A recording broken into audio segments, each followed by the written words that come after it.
जय माता दी, जय सिया राम।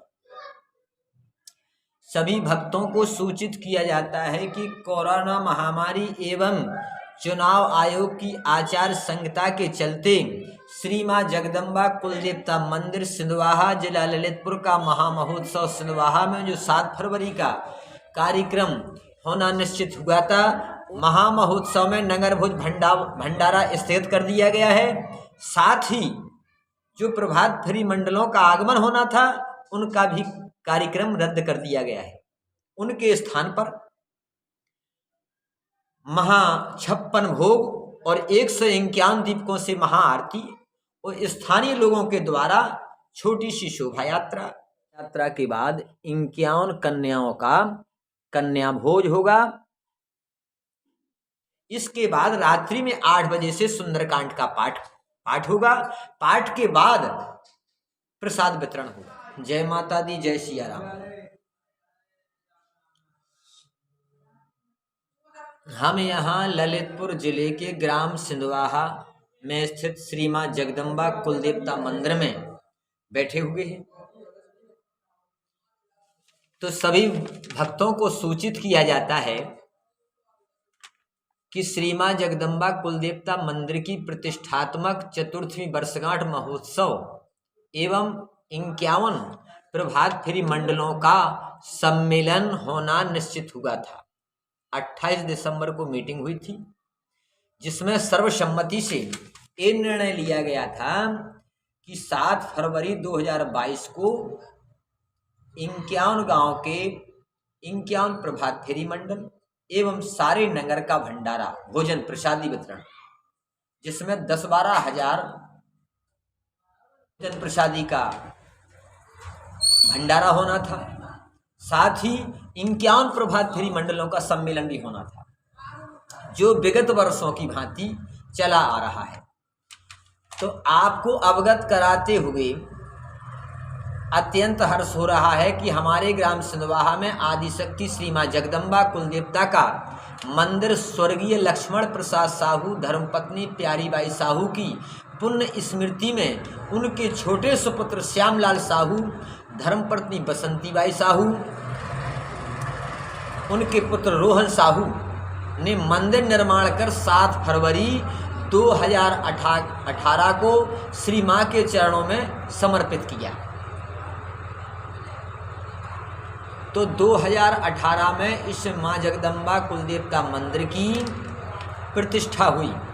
तो 2018 वर्ष 18 से लगातार प्रतिष्ठात्मक वर्षगांठ 7 फरवरी को मनाई जाती है, जिसमें कभी 70 तो कभी 75 तो कभी 51 प्रभात फेरी मंडल यहाँ आते हैं। लगभग 5000 भक्त शोभा यात्रा में शामिल होते हैं 7 फरवरी को। पिछली साल भी आपने देखा होगा 2021 में कि हाथी, घोड़ा, बग्घी इत्यादि और 80 गांव के प्रभात फेरी मंडल आए थे। एक गांव में मेला का माहौल था और 10,000 आदमियों का भंडारा था, क्योंकि 5000 आदमी लगभग गांव के हो जाते हैं और 5000 बाहर से आते हैं, भक्त लोग आते हैं, बुलाया जाता है।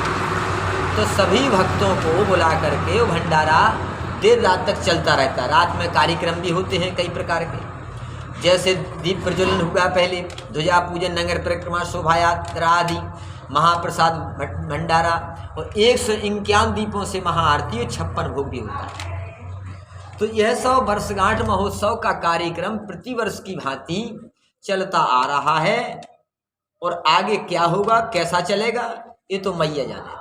लेकिन इस वर्ष 7 फरवरी 2022 को भंडारा होना था और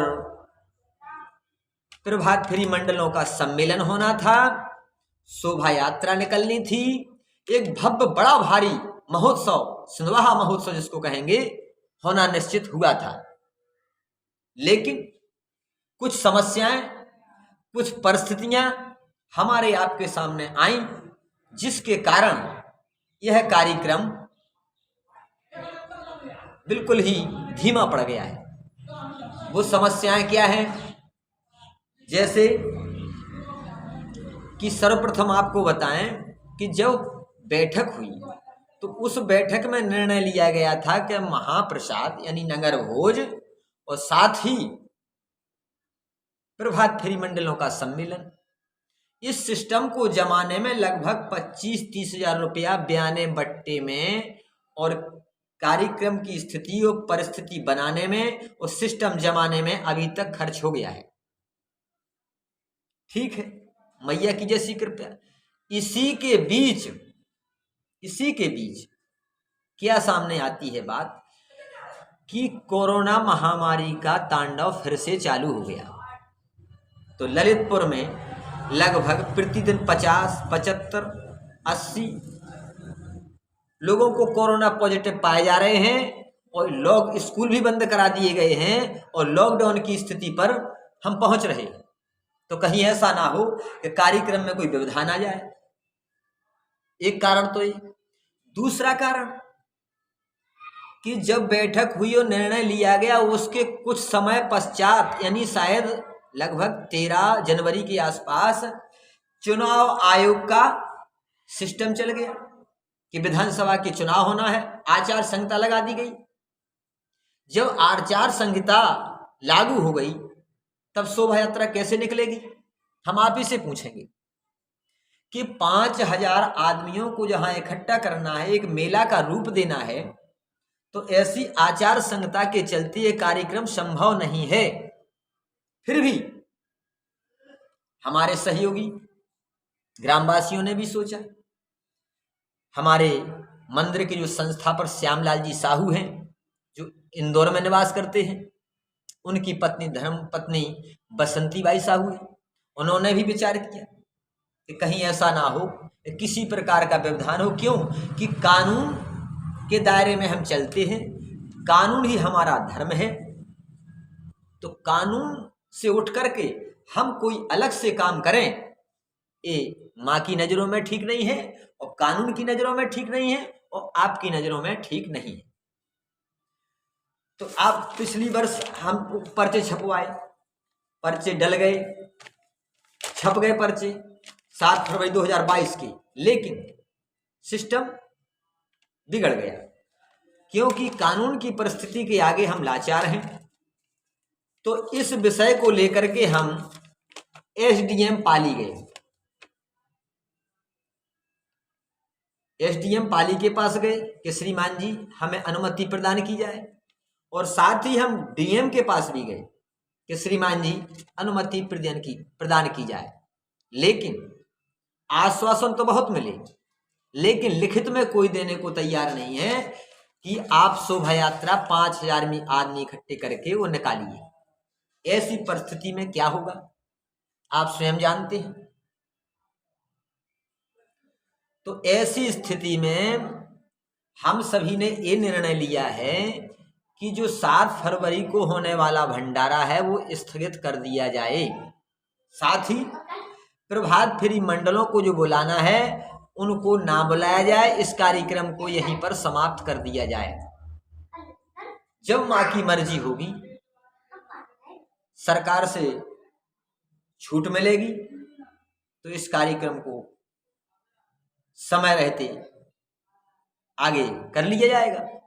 ठीक, तो हम सभी भक्तों से निवेदन करते हैं, हाथ जोड़कर निवेदन करना चाहते हैं कि जब तक सरकार की गाइडलाइंस नहीं मिलती है या परमिशन नहीं मिलती है तो इस कार्यक्रम को करना उचित नहीं होगा। इसलिए मैं सभी से एक आग्रह करूंगा कि जो महामहोत्सव का महाभंडारा नगर भोज होना था वो स्थगित कर दिया गया है। साथ ही प्रभात फेरी मंडलों का जो सम्मेलन होना था उसको भी स्थगित कर दिया गया है। उसके स्थान पर अंतिम निर्णय लिया गया है कि अपने जो स्थानीय लोग हैं, मोहल्ले के हैं, गांव के हैं, प्रभात फेरी मंडल है, गांव के भजन कीर्तन करने वाले हैं, उनको साथ लेकर के छोटी शोभा यात्रा निकाल करके माँ जगदम्बा के शिखर पर ध्वज को स्थापित किया जाएगा। इसके पश्चात शाम को 7 बजे आरती होगी, महाआरती। 151 दीपकों से महाआरती होगी। महाआरती के बाद संस्थापक महोदय श्री श्यामलाल साहू, बसंतीबाई साहू के द्वारा 56 भोग माँ को भेंट किया जाएगा। 56 भोग लगाया जाएगा। 56 भोग के बाद रात्रि में 8 बजे एक सुंदरकांड का पाठ होगा। जो हमारे गांव के सिंधवाहा के निवासी हैं, कलाकार लोग हैं, स्थानीय लोग हैं, तो उनके द्वारा यह कार्यक्रम संपन्न होगा। सुंदरकांड के पाठ के पश्चात रात्रि में 10-11 बजे के लगभग प्रसाद वितरण होगा।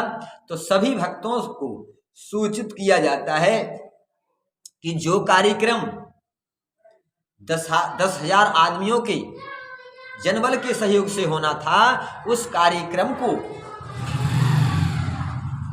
छोटे रूप में कर दिया गया है। उसमें 2 चीजें आती हैं बड़ी सामने निकल करके। कौन कौन सी? एक तो आती है कि शोभा यात्रा कैसे निकाली जाए। तो शोभा यात्रा भव्य हो। भव्य कैसे हो? जब हम आसपास के क्षेत्र के भक्तों को बुलाएंगे, प्रभात फेरी मंडल है, कीर्तन वाले हैं, और भी नृत्य करने वाले हैं, बैंड बाजे हैं, बग्गी है, घोड़ा है, हाथी है, इत्यादि जो चीजें हमारे यहाँ प्रसिद्ध हैं, जो कार्यक्रम में सम्मिलित होते हैं, जब वो नहीं आ पा रहे हैं तो इस कार्यक्रम को मैं नहीं समझता कि किया जाए। क्यों? कि आचार संहिता का उल्लंघन करना, कानून का खिल्ली उड़ाना है, अपराध करना है। इसके लिए माँ भी माफ नहीं करेगी। तो माँ की मर्जी से मैं बोल रहा हूँ, उन्हीं के मंदिर में बैठा हूँ। तो कहीं ऐसा ना हो कि माँ की मर्जी कम होने की हो, हम अपनी जिद रखें, आप अपनी जिद रखें, तो ये संभव नहीं। तो इस वीडियो को आप पूरा सुने। जय माता दी, जय सिया राम।